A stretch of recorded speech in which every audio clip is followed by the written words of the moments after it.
Hello there, this is Kimberly Wilson, and welcome to the 481st edition of Tranquility du Jour, bringing you nourishing conversations about living a full and meaningful life with doses of tranquility since 2005.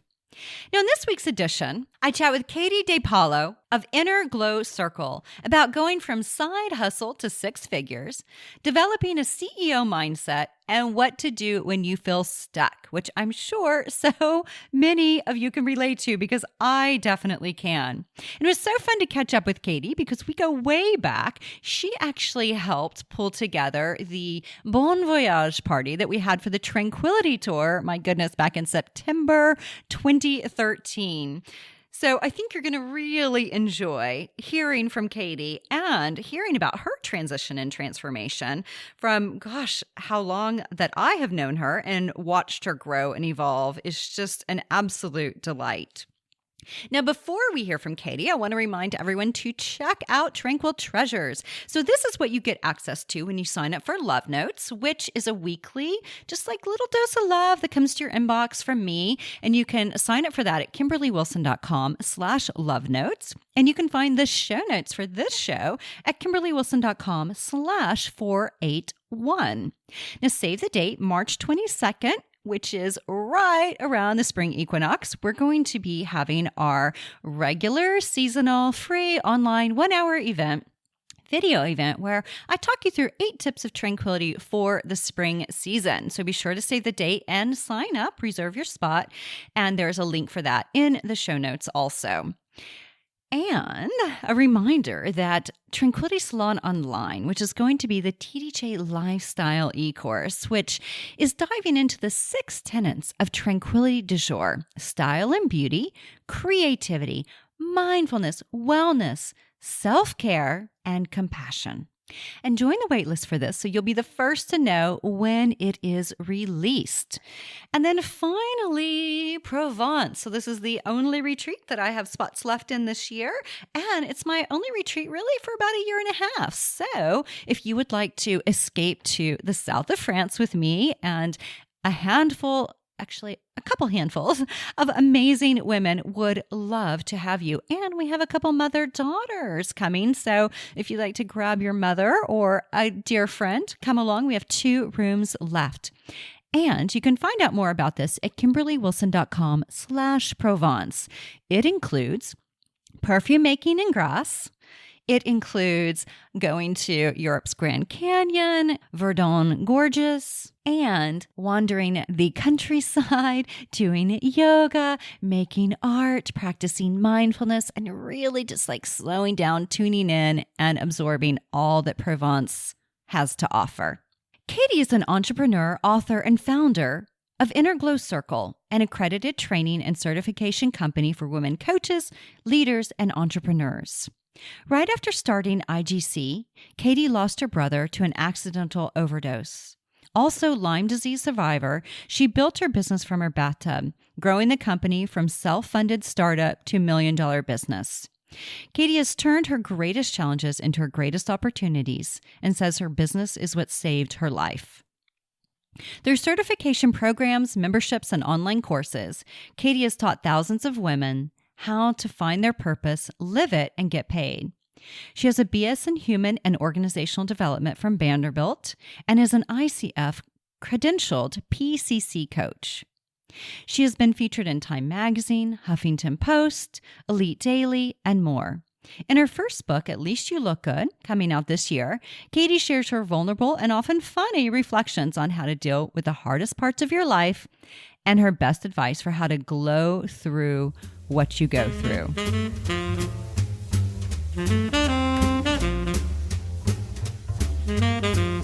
Welcome, Katie.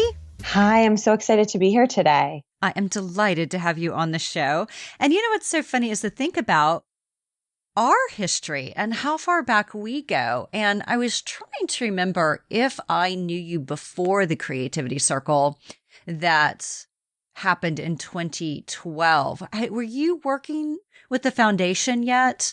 No, I joined the foundation after that, after getting to know you a little bit more and just being so intrigued by the work that you were doing and that you still do, I had started going to the yoga studio. And I remember one day, I was so like just fascinated by the environment you had created. And I had gotten one of your books. And I remember just sort of hoping and trying to manifest meeting you. I was like, I really want to meet the owner. I really want to meet the owner because I was probably 23 or 24 at the time and really starting my own entrepreneurial journey. And I remember one day you ended up teaching a class. I forget if you were subbing or if it was a class you always taught. And I just felt so honored and excited that you were teaching my yoga class. And then from there, that's when I decided to do the creativity circle. So I knew you. You probably didn't really know me, but I did know you. Okay. And then you took the creativity circle. And of course, that's where I got to know you. And then you volunteered with the foundation. Exactly. Yeah. And then you helped with the 2013 Tranquility book tour, kind of send off, bon voyage of the Tranquility Tour. Yes, I remember that. Yeah, so fun. You were so helpful. So let's dive in. Like, tell us a little bit about your background, right? Because what's so interesting is I know you've been through a lot in your young life with regard to loss and illness and so many things. And, going on to create your own entrepreneurial path. So can you give us a little bit of background? Yeah. So, I mean, right now I'm the founder and CEO of Inner Glow Circle, and we do trainings for women entrepreneurs. But this is actually my third business. And so when I met you and when I started going to Tranquil Space back in the day, I was just in my first, I had just started my first business, which was an organic spray tanning company. And prior to that, I had graduated from college. I moved right to New York City, and I really thought I was like living the dream. And what happened for me, as it happens for many, many people, but what happened for me was that I started to feel really disconnected from my purpose. And I just started to have that repeating question in my mind of like, is this all there is? And so from there, I went through a path of understanding self-love and healing, and yoga was a big part of my journey. And through that, I found your work and the Artist's Way, and all of those experiences were really life-changing for me. Yeah. Remind me, what was your second business? So my second business was coaching. I started a one-on-one coaching private practice. What happened was I was running my spray tanning business, and I don't know, I'm sure you've heard people say this over the years, but people always joke that hairstylists have all the secrets in the world. And what I soon realized was that people who do spray tan technicians have even more, because it's a really vulnerable experience. You're stripping down, and it was really interesting because what happened was, and I know that beauty is just a big access point for larger conversations with women, but what happened was that the clients that I was spray tanning were really opening up to me. And quite honestly, I just started to feel that I needed some sort of training or certification to be able to have such transparent and open conversations. And I was always a natural coach and advice giver and, quote unquote therapist. And so I was always giving my clients, advice and listening to them and asking them questions. But I started to just get this pull like, okay, I need to know if I'm doing this the right way. This is something maybe I want to develop as a skill set. And so from there, we called spray tanning your outer glow at Whole Glow. And we started to call the coaching your inner glow. And so they were these two really different things. But because of the way that we talked about them and were able to brand them and package them together, people really got it. So with Whole Glow, you could get your outer glow, which was the beauty aspect, or you could do your inner glow, which was the coaching aspect. And so my second business was really growing that private practice, which was very much referral based and grew through a lot of the in-person events I was leading in DC, and really just through other clients referring me to their friends and colleagues. And as you say this, I'm like, I think I remember the spray tan business. Yes. And then, of course, I know you were doing the coaching. You had just kind of started that whenever I met you. Yeah. Yeah. So fun. It's fun to see the evolution, right? Yeah, it's so interesting. I mean, I've been thinking a lot lately. My book is in that comes out next year is in large part about how to find your glow and how to find happiness when life has been hard, because I had a lot of really tough things happen around the time that I started my business. And recently, one thing I've realized is that like happiness is really about progress and seeing how far we've come. And I try to go back like 90 days, even in my planner and my schedule, to look at what was happening 90 days ago. And I try to go back a year ago and look at where I was then. And it's so funny, Kimberly. I still have like art journals that I did with you years and years ago, just kind of, scrapbooking my dreams and visions. And a lot of that stuff was really, really fundamental for me to figure out what I wanted next, because I think as creatives and sort of natural entrepreneurs, one of the biggest things we struggle with is like, okay, well, what am I meant to do with my life? How can I best use my gifts? And that process of getting to know myself through a lot of the things that you were teaching and facilitating around was life-changing for me, to be honest. I'm so happy to hear that because, I think it's, it can feel like, oh, it's child's play, right? To, cut out images and put them into a journal and then write about it. Some people can really poo-poo that, and I get it. And then, oftentimes they're the ones who I'm like, okay, this part of the workshop is over. We have to put these things aside because people can get so into it. But I'm curious, how did you take working in an art journal, dreaming to manifesting, right? Because that's a whole other discussion. Yeah, I think I just started to see that the things that I was writing down, one, like more from an intuitive space, right? So, oh, sorry. So I started to see that, for one, the things that I was writing down were coming from more of an intuitive space. So I think because of how I grew up and because of, my education and living in New York, I just was so hardwired to go, go, go. And I was always incredibly intuitive, but I just didn't really foster it because I didn't know that that was how I was supposed to be operating. I didn't know that that would actually serve me. And, I just didn't really have a relationship with my intuition. And so I like literally still remember specific things you would say, like, if you feel guided to pull out a page, like just pull it out, even if you don't know exactly why you're pulling it out. And I've come to really trust that over the years, and I've come to really hone my intuition and let it be the thing that leads me in my business and in my life. And so, I just started to see that a lot of the things that I was putting down on paper were actually happening. And I would go back and check off things that had happened in the month or see how much progress I had made. And seeing that progress and that growth made me feel really good. So I just sort of followed those feelings. And I think that was like my early experience manifesting and like realizing that I was manifesting, that I was actually consciously creating my reality. I love that. And I think it's a great reminder to, especially what you said earlier, right, about going back 90 days, because we're so good at like, okay, I'm going to do this and this and this. And okay, then we did it. And then we check it off and then we just move on, right? Rather than reflecting on, okay, and here's what I have done. So what I really love about this too is the reminder to go back, right? And really reflect on, here is what I've done. Kudos to me. And, continuing to look forward. It's like this seasonal sort of review. I love that. And also, how important it is to really write things down. There's this great older book called Write It Down, Make It Happen.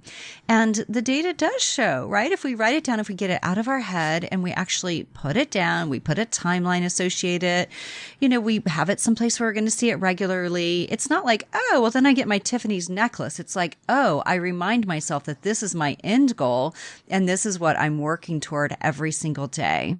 Exactly. And you were always so great at doing that. And I remember like following your blog at, years and years ago and just sort of like eating it up. And really watching how you would reflect on your months. And look, I remember when I started doing it, I would look at how many things had happened. We rush through our lives. It's like the natural, well, maybe unnatural, but it's like an automatic way of being based on how our society operates. And we don't pause. And like, even if we're, let's say, like meditating or doing yoga or moving and really being in our bodies, that's still separate from sitting down and cataloging all the things that have happened over the last 30 days or 90 days or getting a high level look at the past year. A lot of us, get to the end of the year and we're like, okay, well, this was good about this year. This was not good about this year. I'm really drained and tired. I don't want to be like that next year. And we just move right to the next year without really taking inventory and looking back at everything that has happened, everything that we've created, who we are a year later. I can look at my calendar from a year ago and look at the things that were happening and remember who I was. And I can look at like the aspects of myself that have grown and developed and changed and evolved over the past, that time period. And I think that's what's most interesting, what's most incredible about our growth is like, yeah, like the way to look forward and to get an idea of what to create and what's possible for the future in some capacity is informed by looking backwards. And so, yeah, I learned so much from you. I'm so glad. That means a lot. So happy to hear. Because, sometimes you really don't know. You're like kind of talking into the abyss and then somebody circles back and is like, oh, 6 years ago, I really learned a lot. Thank you. So I appreciate that. Yeah, it was life-changing for me. So I took it and ran with it. I'm so glad. And you've created an amazing business. So tell us a little bit about what is Inner Glow Circle. So we have various trainings and certification programs that help women find their purpose, live it, and get paid. That's really like our mantra and our motto.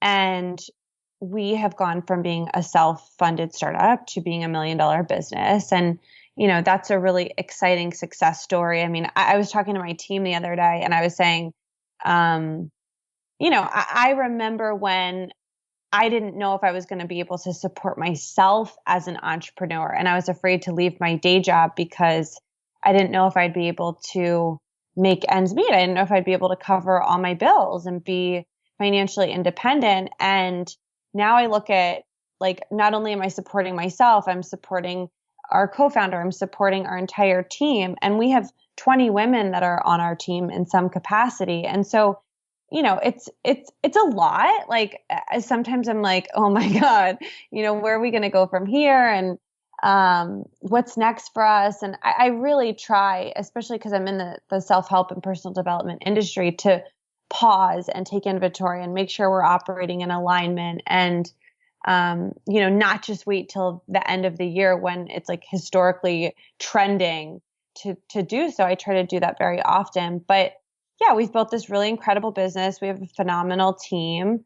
And it takes a lot of work, but I would say like, in a lot of ways, I think business is easy and other ways I think business is really hard, but like life is hard and sometimes your work is hard. And so it's sort of a matter of picking your hard, picking which path you want to live. And for me, being an entrepreneur and being able to be creative was really important for me. And I didn't realize, until I started to focus on my creativity, even as a thing that had any value, that was actually really important for me. And that was a huge key to my happiness and my satisfaction. So I think, it's true for everybody. I remember you saying back in the day, like people have different levels of being creative, and a lot of people might think that they're not creative, but the reality is that, we all are in some capacity.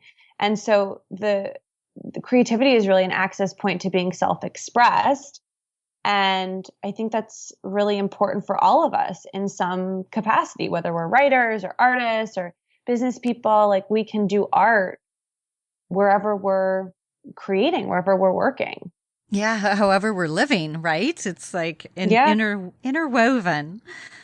One of the things you talk a lot about, Katie, is mindset. And so how have you found mindset to be an important piece? So I started my current company, Inner Glow Circle, in 2015. And exactly 100 days after we started the company, I got a phone call that my brother had passed away from an accidental overdose. And so, here's where the story gets really sad for a minute, but my world was turned upside down. And it was sort of crazy because I had just felt like I landed on my purpose. I just felt like I was, really getting into alignment and creating the thing that I was supposed to be creating with my life. And then this huge wrench, and that's an understatement, right? But like my life gets turned upside down, my world gets turned upside down. And I don't really know how to cope with a loss of that magnitude. I don't know if anybody does. There's no real rule book. You can read books about grief, but there's no real roadmap. And so I started really navigating that. At the same time, I had chronic Lyme disease. So I had chronic illness, and we actually serve a lot of women who have chronic illness because coaching is such a great way for them to be able to keep, having passion in their lives and be able to actually make money when they maybe can't go out to a job or have had to, leave their job or go on medical leave or something like that. This is another avenue. And for me, there was a point where I was bedridden. So being able to coach from my bed or from my couch and not have to go to an office every day and run an online business was truly a miracle. So, I think for me, because of all of those things, and of course there's more, right? Like when you go through a big loss, there's peripheral losses, and business comes with a ton of losses and challenges, as well as many, many wins. But my whole thing is you can't let the bad stuff that happens to you take you out of the game. You have to keep going after what you want. And, pain is a hard thing, but it doesn't have to just be a hard thing. You can use it to create art. You can use it to create beauty. You can use it to lock further into your purpose. Yeah, I love that. I think it's such a great reminder about, how these really hard things, they kind of kick us in the butt a little bit too. Do you know what I mean? It's like, okay, what am I doing with my life? I remember when I lost my grandmother in 2012, I did a complete reevaluation, right? And I pulled away from day-to-day operations of the studio as best I could, but that was kind of the idea. And, I think when there is a loss of any sort, it makes you push that pause button that is really hard to push in everyday life and do a bit of reflection. So thank you for that reminder, because it is critical. I think sometimes we can get so caught up in, oh my God, how painful the loss it is. It's horrible, right? And yet it's like this idea of being able to really do some reevaluation of what really is important. Yeah. Eventually what happened for me was I grieved really hard. It took a toll on me. And eventually what happened though was I just got tired of being so sad. I got tired of feeling so down. And I decided that I was going to use my brother's life and his story as part of my story and part of my mission. And that, just because Bo wasn't here didn't mean that I wasn't, right? I was still here and I still had this really amazing life. And at the time I still had Lyme disease. Now I'm completely Lyme free and it's been 2 years that it's been gone. And I found a doctor who could cure me, which was another miracle. But all of that only happened because I was so stubborn and focused and really just wouldn't take no for an answer from myself. Of course, there were moments where I broke down and questioned everything, but I always got back up and recommitted to myself and my purpose. One of the things that you mentioned to me is that self-care, right, was a really important piece for you. You wrote, I've learned you have to glow through what you go through, and you can't let the bad stuff that happens take you out of the game. I've had to create a next level of self-care for myself. And so I'd like to hear a little bit about what, because I think a lot of listeners can relate to loss, illness, exhaustion, right? All the above. And how do you encourage us to get to this next level of self-care where it really is a freaking priority? Yeah. I think it's one of those things that you just have to like prioritize it and, you know, treat it like you would an appointment with someone else. And, some of us have an easier time being committed to other people than ourselves, which is something to work through. But if you can start like that and, prioritize the ways that you take care of yourself. I mean, I think self-care really, if we look at like magazines and pop culture, it's about like, taking baths and having a nice glass of wine at the end of the day and treating yourself to a nice dinner and, maybe going to therapy and talking about your feelings and what's really going on. But I think that self-care is a lot deeper than that. I think it's about like really, truly just like caring for yourself and caring about yourself and putting yourself first. So with that being said, self-care is going to look different every single day. It's going to look different many times throughout the day. And, I think the question to be asking ourselves is like, what is the most caring thing I can do for me right now?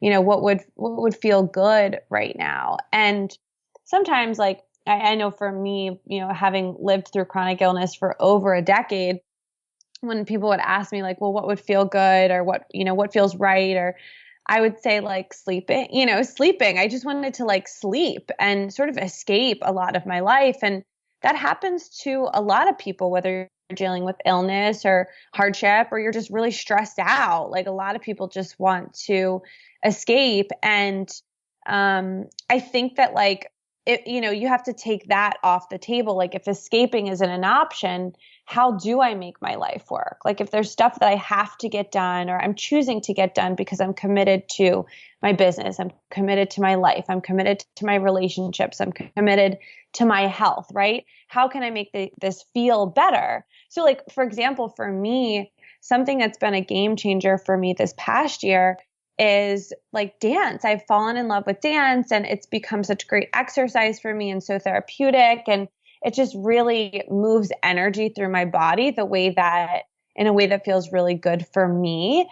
And that has been, sort of like my church and the way that I operate. And I still do yoga and I'll still like spin every now and then and do other classes, but dancing has been really therapeutic for me. So if I know that I resist exercise and exercise is part of my mental health and my well-being, but when I go to dance, it doesn't feel like exercise in that way that I resist it, then I have to give myself that thing, right? So that's just an example. And I think that, exercise is something that a lot of people talk about, but self-care might be going to therapy. It might be doing the thing that you've been avoiding. Like for me, I was writing my book, my first book, my current book that I've been working on for 5 years on and off. And I know that's like how it goes for a lot of people. They'll be writing the first book for a very long time. But at some point this past year, it became like an act of self-care to just get the book done.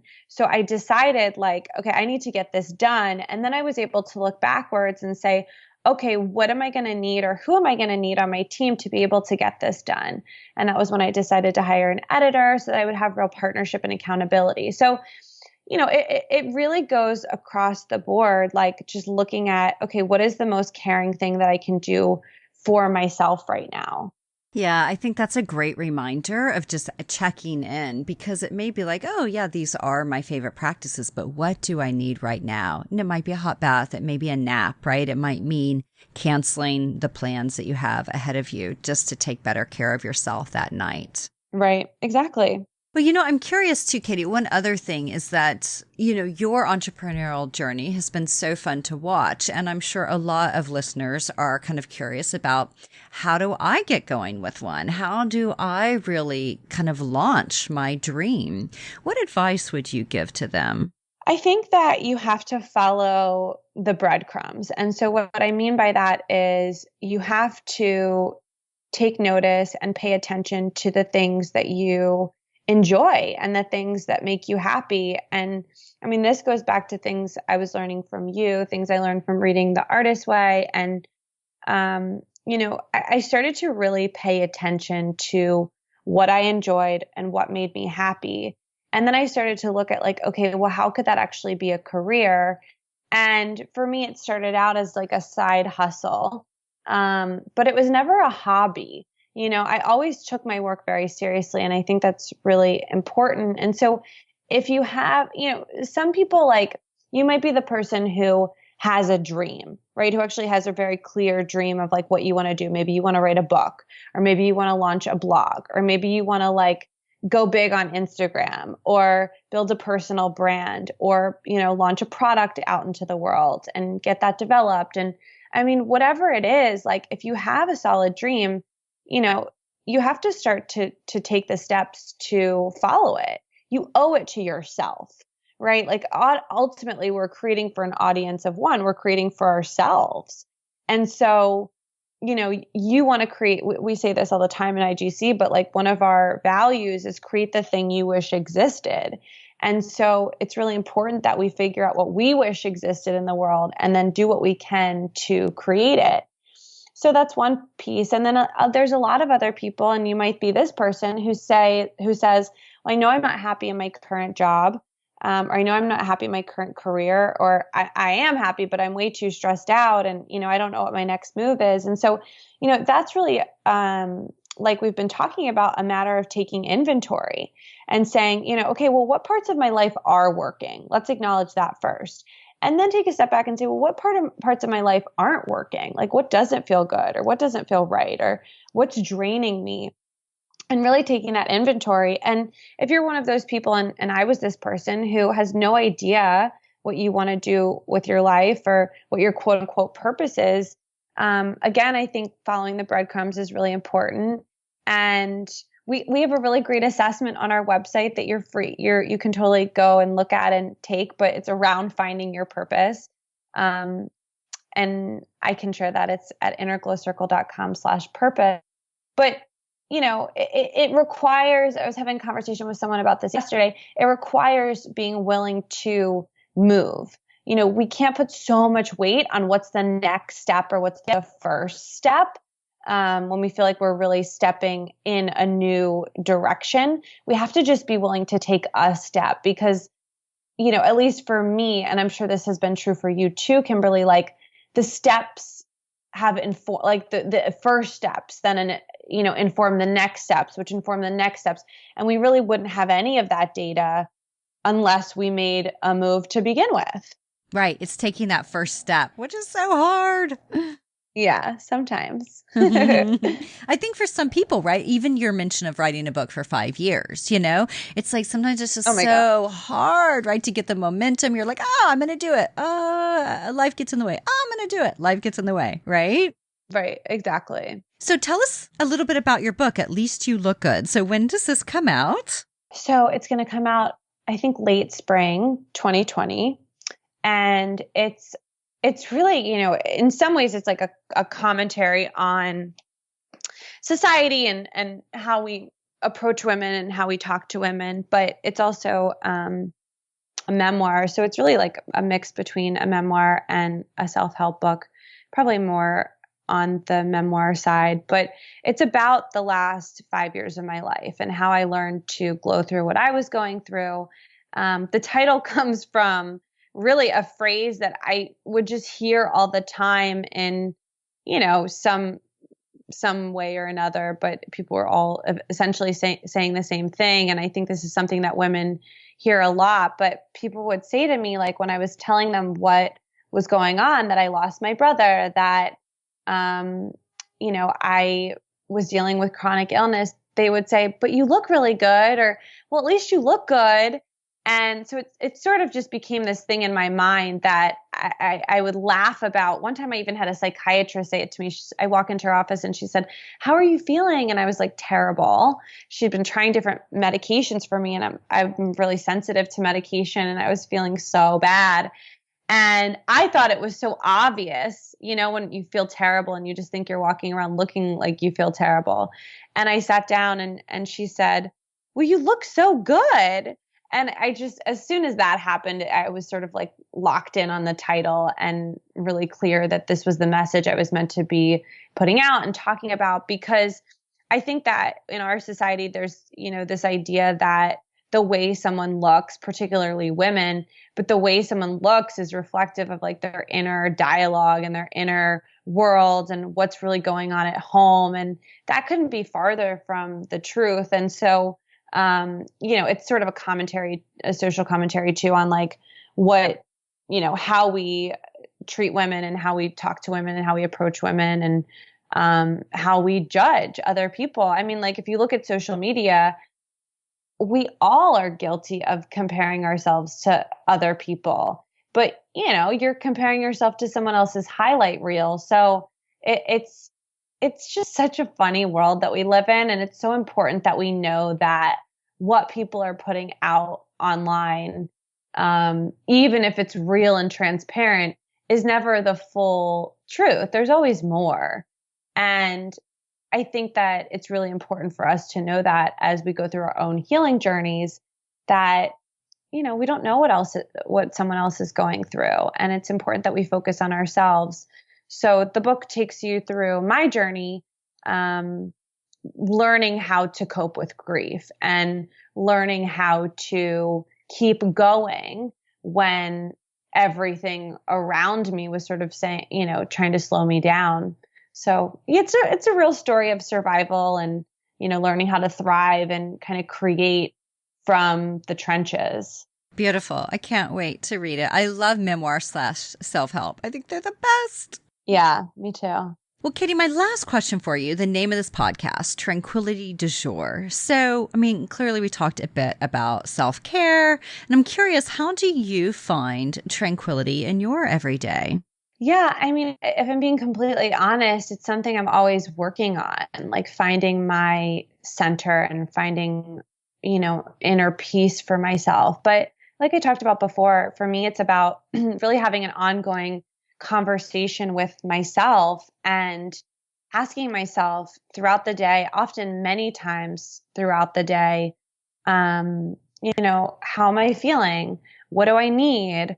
If sometimes I don't have the luxury or the freedom of like time and spaciousness. That's like one of the resources two of the resources that are a little bit more difficult for me to come by. So, if I can't cancel my evening plans or like, I mean, we always can, right? But if I'm choosing not to because it actually is important to me to follow through on my commitments or something like that, my question is always like, okay, well, how do I want to feel by the time that I need to go to this event, or I need to take this meeting, or I need to get on this interview, or I need to respond to this email? How do I want to feel?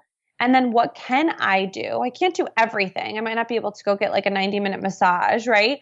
But what can I do to create the feeling that I want to feel so that I'm able to show up for that thing that I committed to? Because, our bodies only really know, our feelings, and our bodies respond to our feelings and our emotions around situations. And so if the message we're telling ourselves is, I'm stressed out, I'm stressed out, I'm stressed out, I'm so upset I can't cancel that thing tonight, then that's all we're going to be experiencing. But if we shift that and we start to recreate whatever feeling we want to have, whether it is tranquility or peace or relaxation or just, spaciousness, then we really can shift how we're experiencing our own lives. And so for me, that's the most important thing. Beautifully said. I love the idea of like, how do I want to feel before I show up, right? Because nothing's worse than, having a day of like, okay, it's a 12-hour day. Like I'm going to be on for 12 hours and being like, because you can feel it whenever someone is really kind of struggling. And so asking yourself, okay, how do I want to feel? What do I need to do to get there? Yeah. Just a great reminder. Yeah. Yeah. Well, yeah. Thank you, Katie, so much for being here. And it's a delight to reconnect with you. And I wish you much continued success with Inner Glow Circle. Thank you so much, Kimberly. Like I said, this is really a full circle moment for me. So I'm so grateful to be able to have this time to chat with you. And I'm so grateful for the impact you made on my life. And I know you changed so many people's lives. So thank you for the work that you do.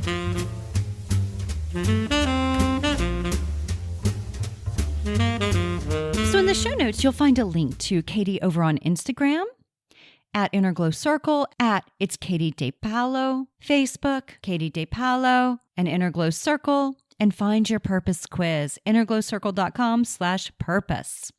Also, there's a link in the show notes, and I would be so honored asking a gift from you if you would be willing to write a review of this podcast on iTunes and any of my books over on Amazon or Goodreads. And if you do so and send me a link to it, I will send you a sparkly handwritten Paris postcard just as a thank you for taking the time out of your busy day to support my work. Also, there's a link in the show notes to find previous podcast episodes, the Tranquility du Jour podcast app for iPhone and Android, a place to subscribe to this podcast, subscribe to Love Notes, browse my books, and follow along on social media. You'll also find a link to Tranquility, my locally sewn, eco-friendly clothing line, which we'll be doing our photo shoot this week, and we'll have lots of fun, exciting stuff to share with you over the next couple of weeks.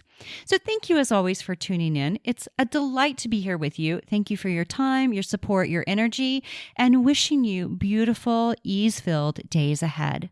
Namaste.